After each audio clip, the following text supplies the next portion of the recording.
Los ópticos y optometristas de Burgos piden mayor higiene visual en los menores para prevenir la miopía. Hola, ¿qué tal? Muy buenas noches y bienvenidos a Cita Previa. Hoy vamos a hablar de esta afección visual, pero también, como siempre, vamos a cuidar nuestra salud bucodental y vamos a ver un vídeo que ha realizado el Club Apolo de Atletismo de Burgos para apoyar a los afectados de ELA.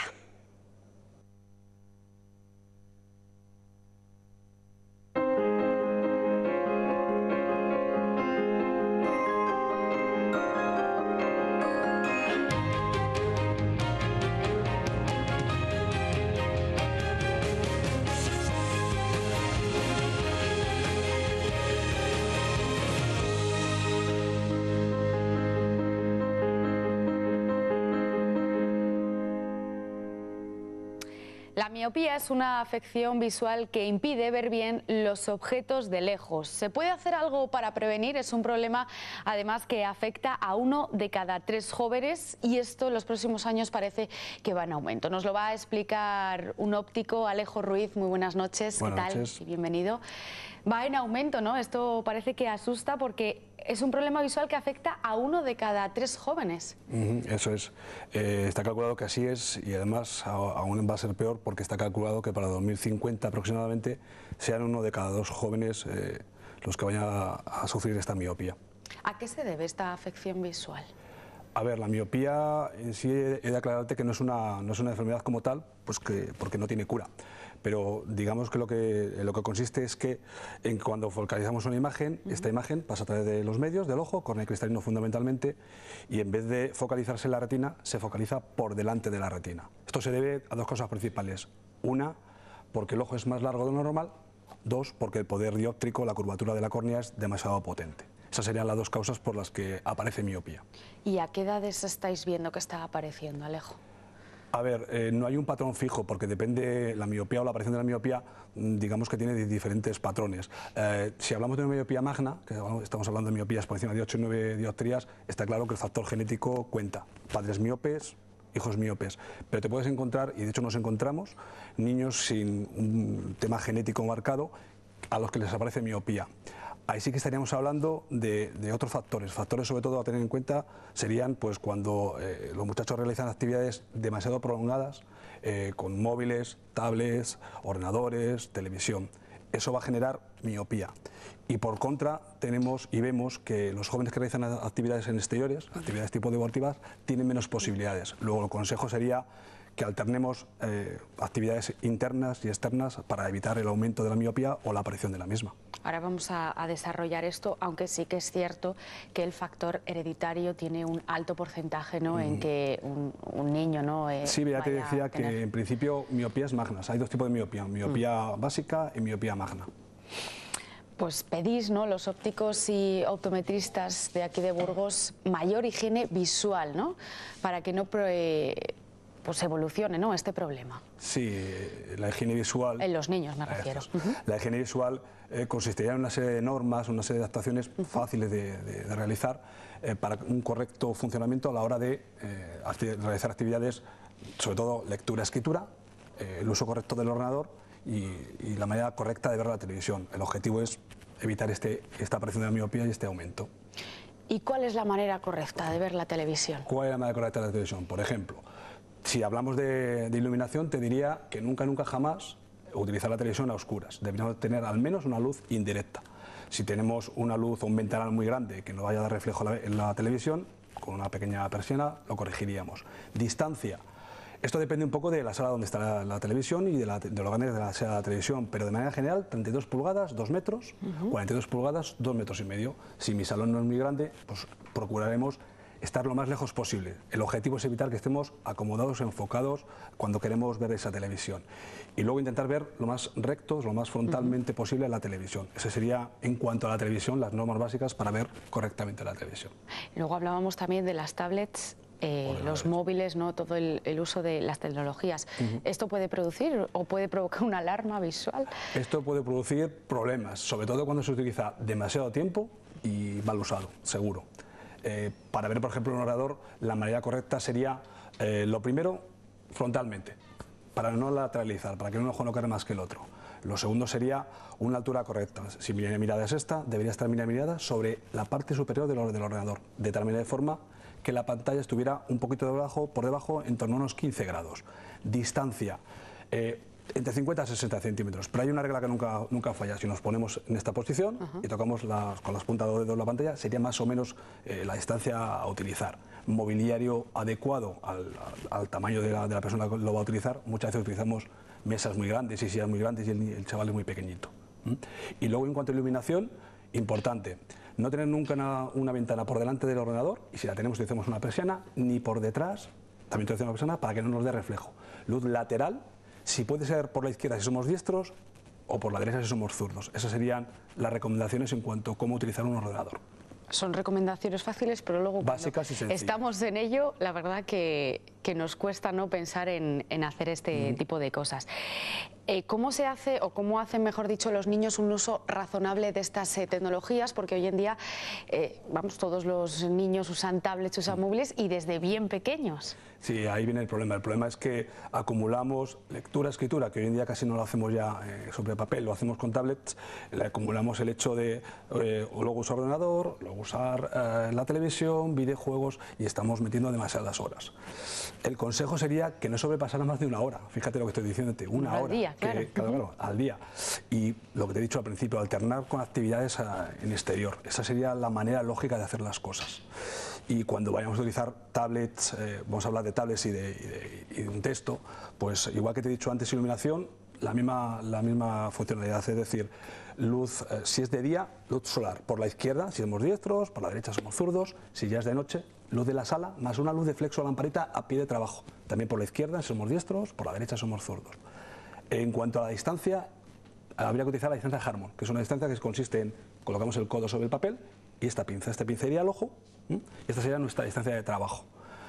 Posición correcta, con codos apoyados, mesa, espalda recta, la mesa y el mobiliario, igualmente que antes, bien adecuada al tamaño del usuario, y descansos. La regla 30-30, 30 minutos de lectura, me da igual que sea tablet o un texto, 30 segundos de descanso. Ese descanso lo hacemos mirando atrás de la ventana, intentando enfocar lo más lejos posible, para relajar nuestra musculatura ocular. Esas serían las normas básicas en cuanto a lectura, escritura, tablets. Como estamos diciendo, ¿no? La miopía se puede prevenir a través de todas estas consejos que nos estás diciendo, si los hacemos desde bien pequeños. Pero los padres, por ejemplo, ¿cómo pueden detectar, ¿no?, que un niño tiene problemas visuales? Habitualmente son ellos los que suelen detectarlo. El niño se frota los ojos, le pican, le lloran. Muchos niños no les gusta leer, y no es que no les guste leer, tienen problemas para leer, y entonces prefieren jugar a otras cosas que no sean lectura. Y ante estos síntomas, lo que tienen que hacer es acudir a revisión con los profesionales de la visión, oftalmólogos o optometristas, es lo mismo, y verificar si realmente hay una aparición de miopía, o no solo de miopía, porque hay más de un problema que nos puede generar problemas visuales. Claro, una vez ya que parece que está ocurriendo, ¿no?, la revisión, pero ¿cuándo los padres tendrían que llevar, o cada cuánto, mejor dicho, a sus hijos para que les miren los ojos? Mira, lo ideal sería empezar sobre 4 años, más o menos. A esa edad ya colaboran lo suficiente como para poder hacer una serie de pruebas. Pero si antes de esa edad el profesor nos dice algo, los padres notan algo, o el mismo niño se queja, habría que llevarlo antes. Pero en principio a partir de los 4 años sería la edad a partir de la cual deberíamos de hacer esos exámenes visuales. Y deberíamos hacerlos una vez al año, o antes, por la misma razón, si nos quejáramos antes, pues antes. Pero una vez al año sería lo suficiente. Algo que bien has dicho, ¿no? El profesor, porque en muchos casos los niños dicen no veo bien la pizarra, ¿no? Que ahí es cuando ya... O me cuesta leer. Comienza a aparecer, ¿no?, tal vez un problema. Una vez que aparece la miopía, ¿cómo se puede controlar? A ver, hoy en día los dos métodos más importantes a la hora de controlar la miopía, bueno, evidentemente con el uso de gafas y lentillas, pero hay dos métodos fundamentales para el control de miopía. Lo realizamos a través de una técnica que se llama ortoqueratología y luego con el uso de unas lentillas especiales blandas diarias multifocales. La ortoqueratología la realizamos a través del uso de unas lentes rígidas, permeables al gas, con geometría inversa. Estas lentillas te las pones por la noche, duermes con ella, nos moldean la córnea, de tal forma que cuando nos levantamos estamos viendo perfecto, sin gafas ni lentillas, ni esta lentilla ni ninguna, correctamente, y estamos controlando la miopía. La otra manera sería La técnica, pues lo que te he dicho, de lentes blandas diarias, multifocales, para niños y jóvenes. Estas lentillas controlan la miopía a través de un enfoque de la zona periférica de la retina. Así hacemos el control miópico. Estas dos técnicas son las que hoy en día más se utilizan. Con esto además se puede estabilizar la miopía, o sí que es cierto que esta afección visual aumenta, ¿no?, sus dioptrías según va pasando los años. En principio, si no hiciéramos estas técnicas, la miopía, si ya ha aparecido en etapa juvenil, va a aumentarte entre 0,50 a 0,75 dioptrías cada año, hasta llegar a los 15, 16 años más o menos. Por eso intentamos que este progreso de la miopía sea lo menor posible. Y con estas técnicas no es seguro que lo vamos a controlar, pero tenemos mucho más probabilidades y de hecho así es. Bueno, pues hemos hablado de esos consejos básicos, ¿no?, de higiene visual desde bien pequeños, desde los niños, porque como está claro que la miopía pues la podemos evitar o la podemos prevenir, aunque sí que es cierto que hablabas de ese porcentaje, ¿no? Uno de cada dos. Jóvenes van a padecer, ¿no?, miopía dentro de unos años. O sea, es un dato importante a seguir, así que vamos a controlar, ¿no?, estos consejos también que nos estás dando. Pues Alejo, gracias de verdad por habernos acompañado. A vosotros. Y nosotros vamos a seguir con nuestro reportaje semanal con Implante, porque hoy nos va a hablar de nuevas tecnologías para la implantación de los implantes. Existen fundamentalmente dos opciones para la rehabilitación oral con implantes. La primera consiste en colocar 2 implantes en la mandíbula y 3 o 4 en el maxilar y la realización de 2 prótesis de quitar y poner. El principal problema de esta técnica es su eficacia masticatoria, que se reduce porque las prótesis se mueven. Por eso los tratamientos más eficaces son los que usan prótesis fijas sobre implantes, colocándose 4, 6 u 8. A mayor número de implantes, mayor número de dientes y mayor eficacia masticatoria. Esta técnica permite colocar una prótesis provisional al día siguiente de colocar los implantes, para que cuando termine el proceso de cicatrización se pueda poner una definitiva. Hasta ahora se estaban operando, o las técnicas que habitualmente operamos, implican pues que nosotros vamos a colocar en una primera fase los implantes y al día siguiente o a los días posteriores vamos a colocar una prótesis provisional. Para cuando ya termine el proceso de cicatrización de los implantes, hacer una prótesis definitiva. La fundamental diferencia que existe entre una y otra es que esta lleva un pequeño alambre de refuerzo y esto ya es una estructura totalmente mecanizada de un determinado metal que va a permitir tener la suficiente solidez para que la prótesis resista. Estas prótesis se pueden realizar de dos maneras. Por un lado, la primera técnica consiste en hacerlo en cera y en hacer un colado de esa cera. Y la segunda técnica consiste en un diseño informático en 3D en el cual ese diseño lo transferimos a una máquina de mecanizado, a una máquina de fresar. Viene a ser una máquina que hace, por ejemplo, las ruedas de los coches o las turbinas de los aviones. Pues igual que eso, nos hace una dentadura monitorizada para el paciente. Pero existen otras opciones. Pues hoy os vamos a hablar de una técnica que nos va a permitir en mandíbula componer solo 3 implantes suficiente. Y además, gracias a los estudios que realizó Brånemark, se demostró que la distancia entre un nervio y otro en un gran número de pacientes es la misma. Por lo tanto, diseñó una serie de plantillas que van a guiar el posicionamiento de los implantes. Y eso lo que va a permitir es que ya no tengamos que monitorizar esas estructuras metálicas, porque ya tendremos una única estructura para todo el mundo. Esto lo que va a permitir es abaratar esta estructura y, colocando menos implantes, poder colocar la dentadura definitiva sin necesidad de hacer esta dentadura provisional o esta prótesis provisional, ahorrándonos esto y ahorrándonos una estructura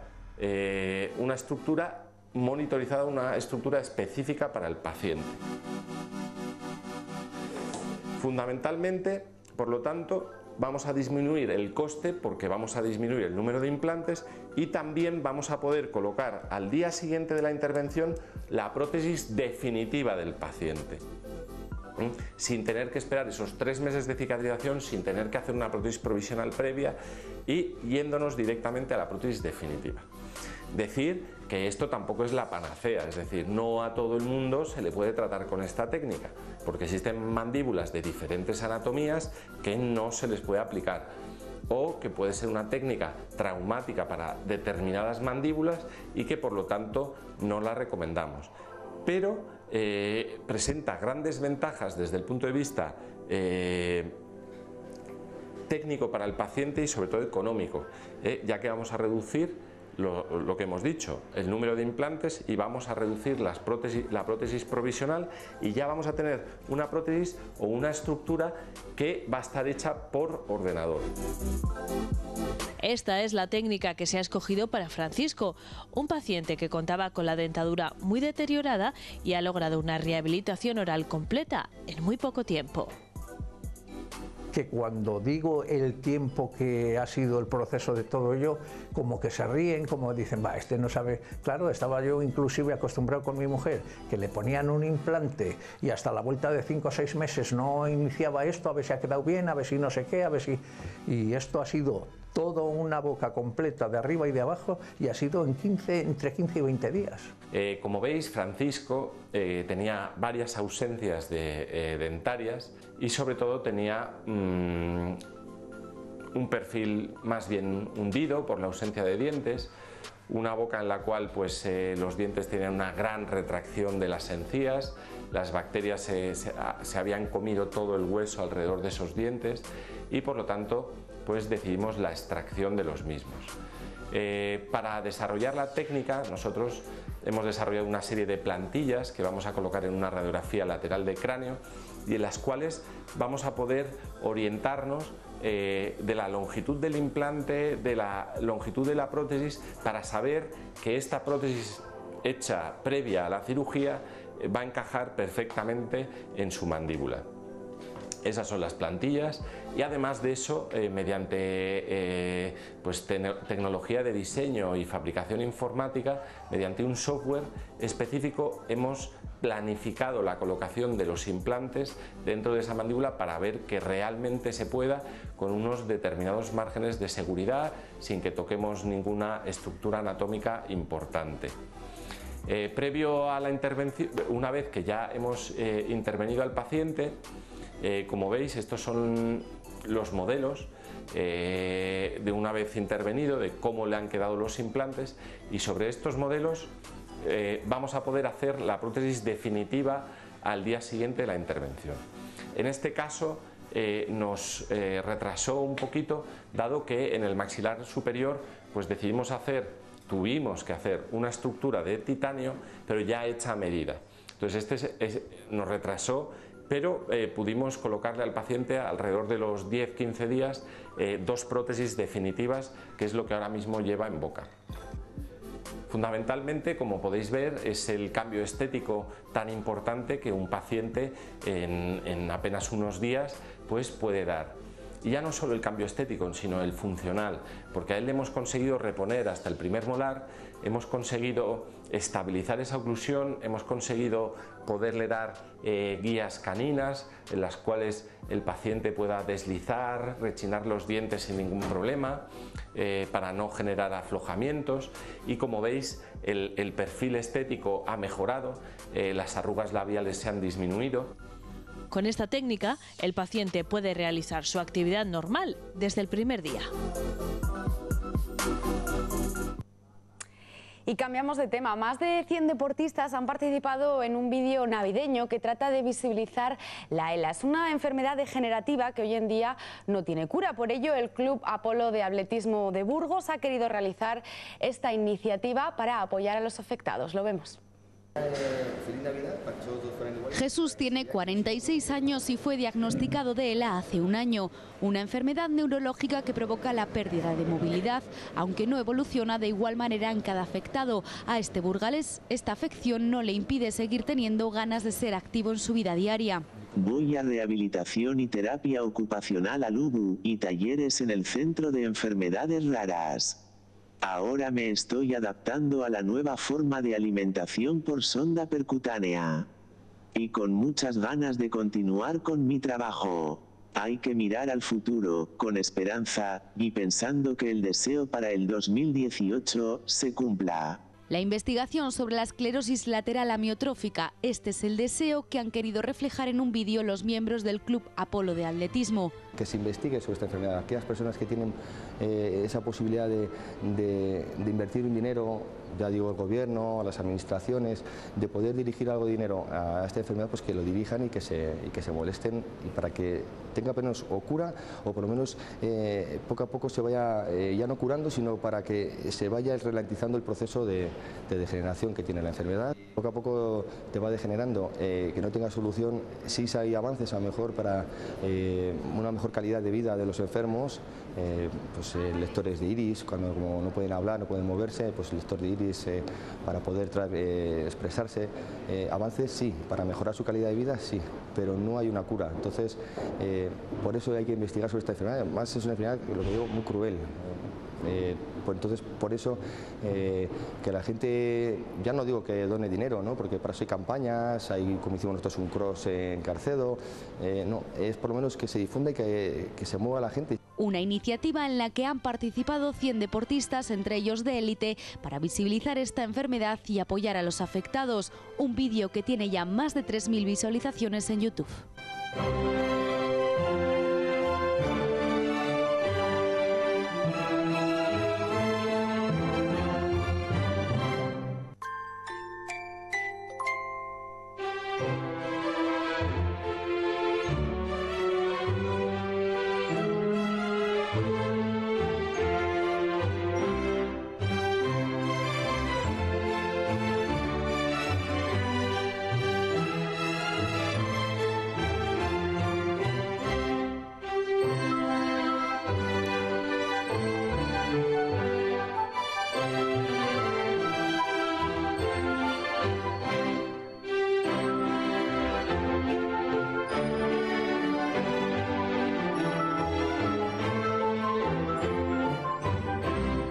Y ahora sí, nos despedimos. Más salud la próxima semana aquí en la 8 Burgos. Que pasen feliz Navidad. Chao.